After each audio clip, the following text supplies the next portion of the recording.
দিনরাত মুসলমান এবং পাকিস্তান নিয়ে মন্তব্য করে থাকেন আসামের মুখ্যমন্ত্রী হেমন্ত বিশ্ব শর্মা।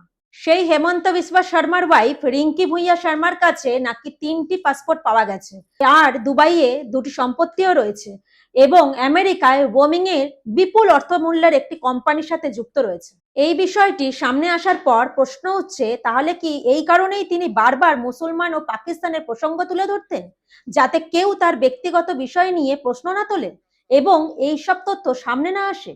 আসাম এমন একটি রাজ্য যার সীমান্ত সরাসরি বিদেশের সঙ্গে যুক্ত, তাই স্বাভাবিকভাবেই দেশের নিরাপত্তার বিষয়টি এখানে অত্যন্ত গুরুত্বপূর্ণ। এই পরিস্থিতিতেই একটি বড় প্রশ্ন উঠছে, একটি রাজ্যের মুখ্যমন্ত্রীর ওয়াইফের কাছে কিভাবে 3টি আলাদা দেশের পাসপোর্ট থাকতে পারে, এর মধ্যে আবার 2টি মুসলিম দেশের পাসপোর্ট।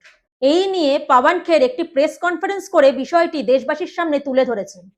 इनके बारे में आरोप बहुत लगे हैं, लगातार लगते रहे हैं। जमीन हड़पना, मंदिर का चंदा चोरी करना, सरकारी सब्सिडी हड़पना, चिट फंड का घोटाले, ऐसे कई घोटालों में इनके नाम आते रहे। असम के मुख्यमंत्री हेमंता बिस्वा शर्मा की धर्मपत्नी रिंकी भुइया शर्मा के पास 1 नहीं 2 नहीं 3 पासपोर्ट, तीनों पासपोर्ट लिविंग पासपोर्ट्स हैं, एक्सपायर नहीं हुए।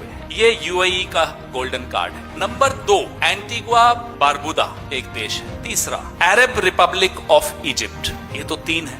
এখন এই অভিযোগের জবাব দেওয়ার কঠিন হয়ে পড়েছে। অন্যদিকে রাহুল গান্ধী বলেছেন, আসামের সরকার পরিবর্তন হলেই এই বিষয়গুলো তদন্ত হবে এবং দোষ প্রমাণিত হলে কঠোর ব্যবস্থা নেওয়া হবে। এই সব তথ্য সামনে আসার পর স্পষ্ট যে হেমন্ত বিশ্ব শর্মা আসামের সম্পদ ব্যাপকভাবে লুট করে নিজের সম্পদ বাড়িয়েছেন।